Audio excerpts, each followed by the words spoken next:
Hey, this is Tyler with Survivalopedia. I'm going to teach you how to make the Harlton H Bucksaw, something normally that come from up in the boreal forest, but I'm going to do it down here in the desert. So stick with me. I learned this from Kelly Harlton. He is the Harlton of the Harlton H Bucksaw. If I remember correctly, he learned that from Morse Kohansky, who learned that from someone prior. And the reason that I like it is because this is all you need to take down an 8 to 10 inch pine tree of some sort. This one little piece of kit, you can go into the backcountry and build the rest out of what you find. That's valuable because if you're a pilot in Canada and your plane goes down and you don't have the weight ability to carry an entire felling axe or a big bow saw of some sort, you can leave this in your belt at all times. If you're in the backcountry, you do a lot of hiking, again, you can leave a saw blade in your belt. It's just so simple that there's no reason why you shouldn't be able to do that. So understanding that this very lightweight thing gives you the ability to take down large chunks of wood, which is usually a requirement if you're north far enough that you're reaching the boreal forest, because you're going to have to burn a ton of wood to stay warm when it's cold. Once you understand the value, then this makes a lot more sense. So all that I did is I went to Lowe's or Home Depot or whatever. I bought this Fisker's 24-inch bow saw blade. You can get bigger ones or smaller ones, whatever you want to do. And then I just put a nut and a bolt, twist it into the end of it. And that's all I need. I like these because when I teach students how to do this, this plastic piece is a blade cover so that you can keep it covered and throw it in your backpack and not have it tearing your hands up or tearing your clothes off. So that's why I use this variation of it. Now, up in Canada, they use spruce trees that are nice and thin and long. Down here, I'm going to use willow. We're surrounded by willow that's thick and heavy. All you need are 1.5, 2 inch pieces about this long that are round. So I'm going to cut some trees real quick, come right back to this spot, and we're going to build ourselves a bucksaw.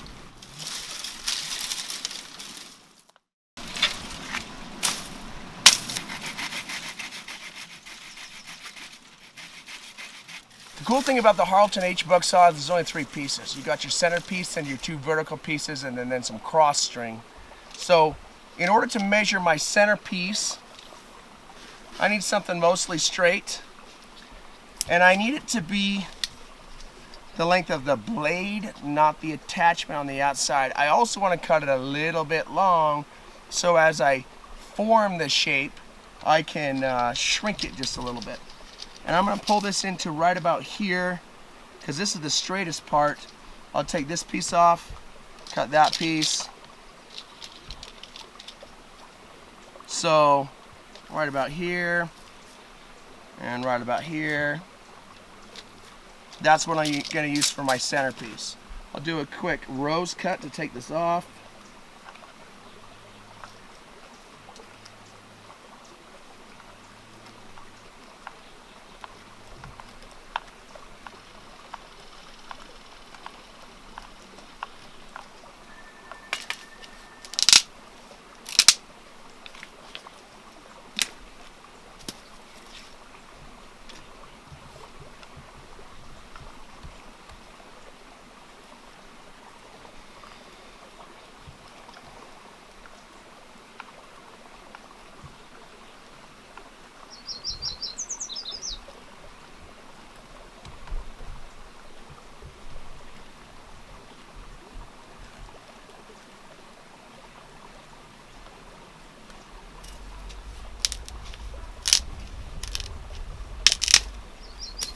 Now I've got basically a straight centerpiece. Now with this centerpiece, you can go ahead and skin it, clean it up, do what you want, but basically you're going to make a sloped flathead screwdriver point on this side and then do the same on that side. And I kind of want to make sure that it's not like bowing one side or the other, bowing up. If anything, I want to see where it naturally falls, and then I'm going to make my 2 points on those 2 spots. Okay, I want to kind of spoon into this a little bit so that it's a U shape because it's going to eventually stick on the side of a log like that. So I'm going to kind of curl it down a little bit. Not a lot. because the pressure we're going to put this under is going to flatten it out basically by itself. So don't overthink this too much, just make it a little bit dipped, more so than flat. So there's that side. I got to take this one down a bit for it to work as well. And pay attention when you're cutting this side and this side so you don't have them twisted, right? Because you cannot have any twist in your system or it won't work.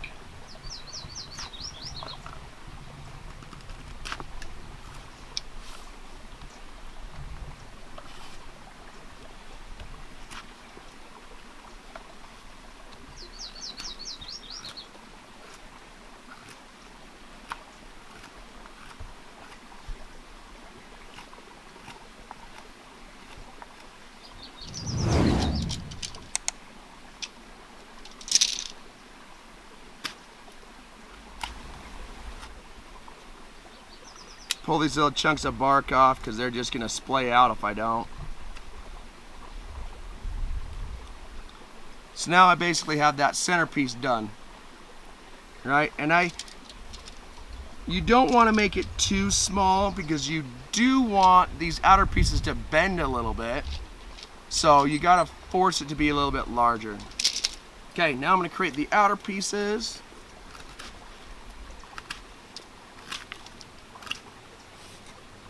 And they need to be about that big. Right, the taller these outer pieces are, the deeper you can go with a tree. So if I've got 5 inches, I can cut a 10-inch tree and so forth. But if you go too far, it's kind of overkill. So I think I'm gonna go about this distance right here.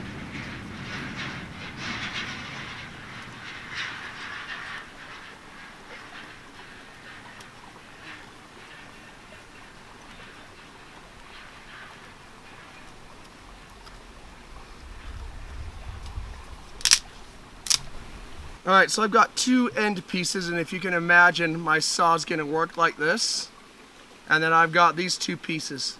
We call it the Harlton H because it makes an H when you build it. Now, this left piece is green, so I'm going to spin it around expecting it to grow, to bend back. This right piece is solid dead, so I'm not going to spin it around. It's also thicker. I'm going to turn it in. And then I need to kind of make more U-shaped on my centerpieces so that they'll bend a little more appropriately. So let me do that real quick. Just kind of make more of a socket space for it to grab a hold of the outer stick.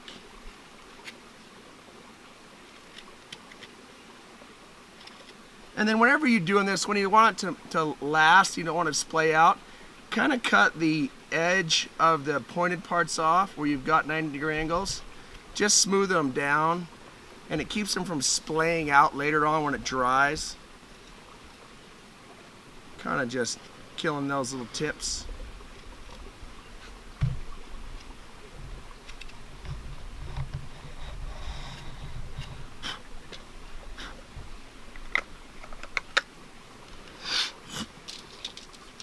Now I'm going to try to put it together. It might be a little long in the centerpiece. We will find out when I get it. I got to pop this plastic piece off first. Be careful. Cuts from saw blades are way worse than cuts from knives. Cuts from knives can go back together. Cuts from saw blades look more like tears. They're pretty bad. So in order to put the blade inside the stick, I'm going to try to look at where there's a natural split already and try to put a split right in the dead center like this. And then the blade is going to go inside and chase right behind that.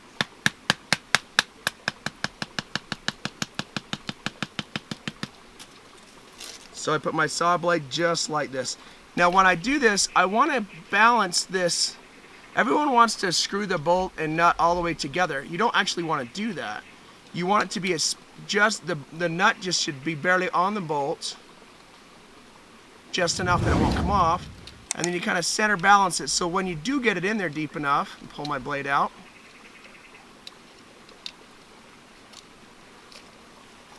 that as it starts to pull, it sets evenly balanced, and the nut head and the bolt head both bite into the wood so it's not coming out. I want it to be a little deeper. There we go. So I'm going to go down about 1 inch or so. I want this nut head and bolt head to be centered so that as the blade pulls, it kind of sinks into the wood and it bites into it. If it's offset, it can twist and mess stuff up. So have it look basically just like that. It could maybe go a little deeper into the stick, but because this is such a dry stick, I don't want to split it in half on accident. And if I really get worried, I can just lash some 550 cord right there to hold it together. Or replace it with a green one. Okay, this other side, now like I said earlier, there's a natural bow to this stick, and I'm going to put it under pressure. So it looks like this naturally. If I flip it around and pull it back like this, it's going to straighten itself out or bow the opposite direction because I'm going to put it under a lot of pressure. So I'm going to split it right here.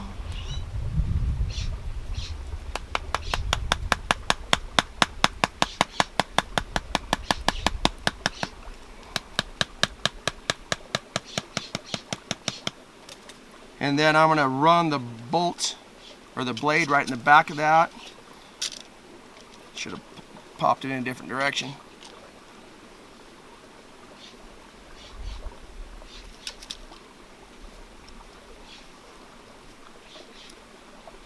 Sink it in nice. And then again, tighten the bolt and the nut just enough so that it's level. And then as you start to pull back on this, it'll bite on the outside. And this nut and this bolt should help keep that crack together once I put it under pressure. Now, I can already tell that my centerpiece is a little too long. That's fine, it usually is. I'm gonna try it and see how much pressure it'll take, because I know it's gonna start to bend. That's a little bit much, so I'm gonna take just a little bit of length out of it. Take it out of this side right here.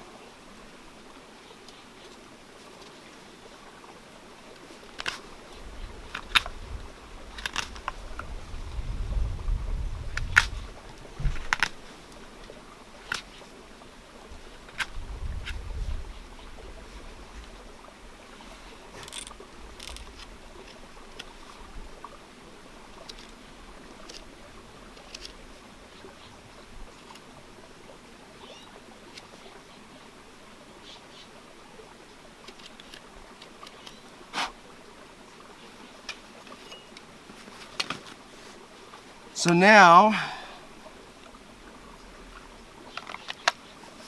it's a little shorter.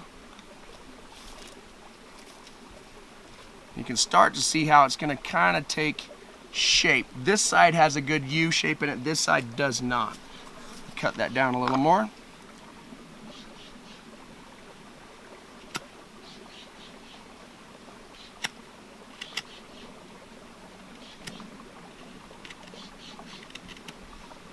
Once you put this under pressure, the whole fibers are going to kind of buckle and they will kind of meld to each other. So you don't have to do it too far, just far enough.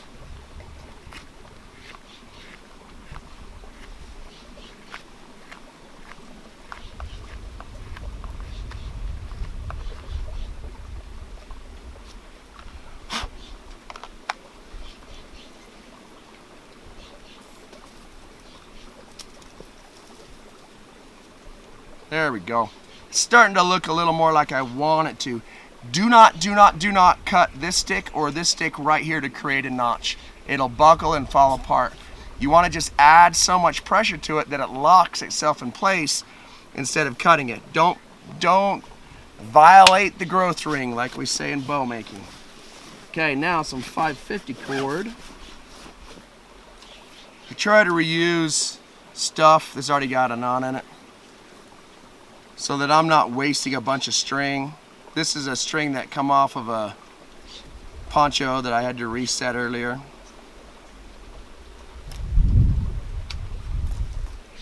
So what I'm going to do, I'll put the loop on one side and the loop on the other side, then cross them over.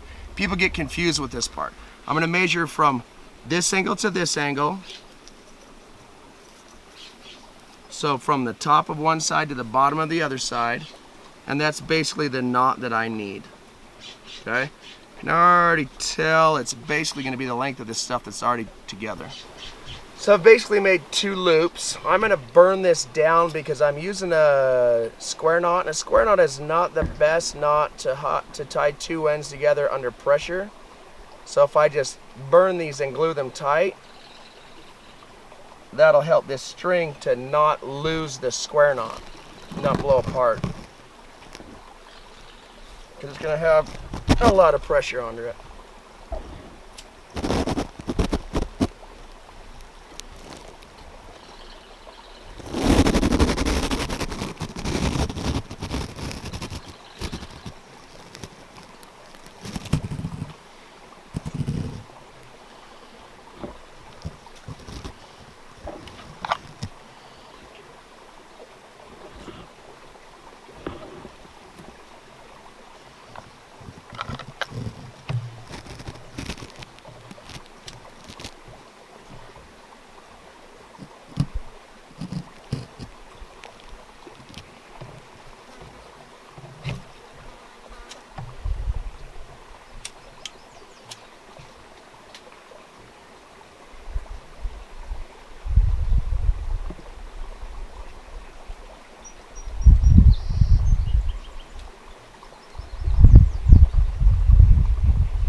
There we go. Okay.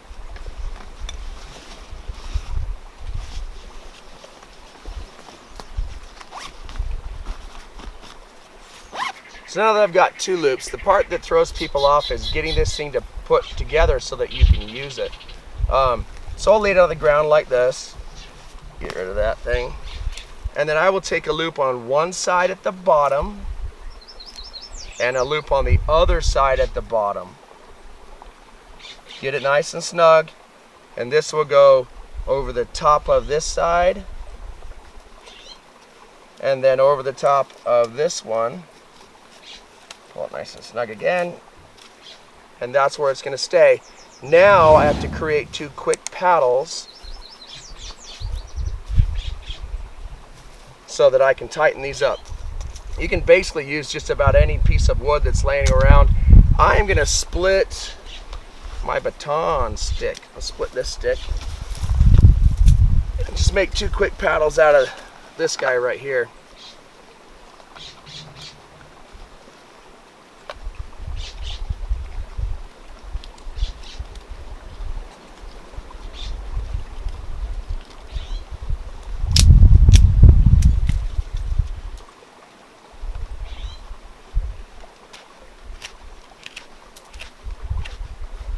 And then I'll split this guy in half. Split that puppy.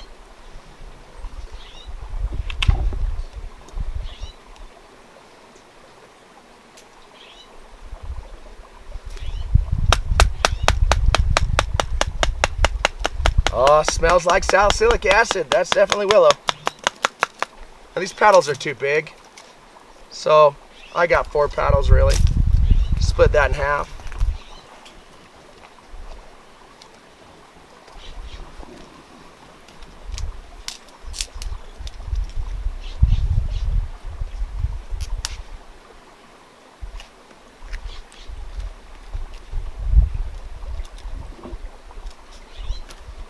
Now I'll just take it on one side, close to here, and I'll go in one direction.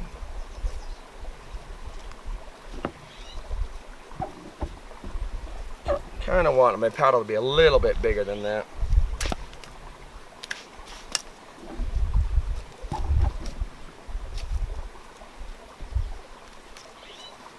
Start spinning in one direction. And you'll see as you tighten up this top one, it'll start shifting until it starts to straighten itself out. Right? It is starting to look a little more correct. And I'll lay it right here. And then this other one, so that one's going this one, so this way, so this one goes that way. They want to go, you need them to go opposite directions. And you can even make one side of the paddle a little longer than the other.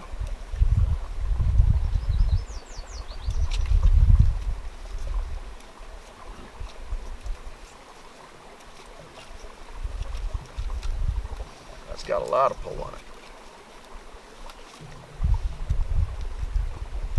What I'm trying to do is kind of straighten it out a little bit. So this part needs to pull over that direction. Careful, keep your face away from it in case it blows apart or breaks, or you basically kind of have a spring there. There we go. It's starting to look more like an H and less like a whatever we were dealing with. As you notice, I had it arc this way. It's going the opposite direction now because it's pulling against itself, which is good. And you also notice this is pretty much welding itself into that stick, so that I do not have to unbend it. So that should be about tight enough.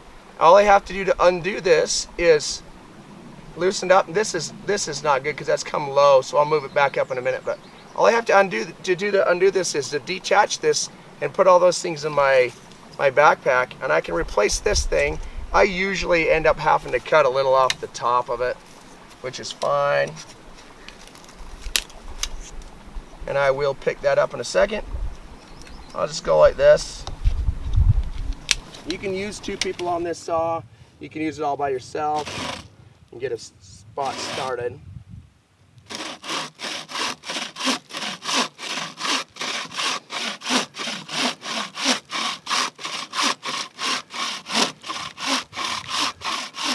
As you can tell, it works just as good as a normal bow saw. This is a very dense, hard juniper wood.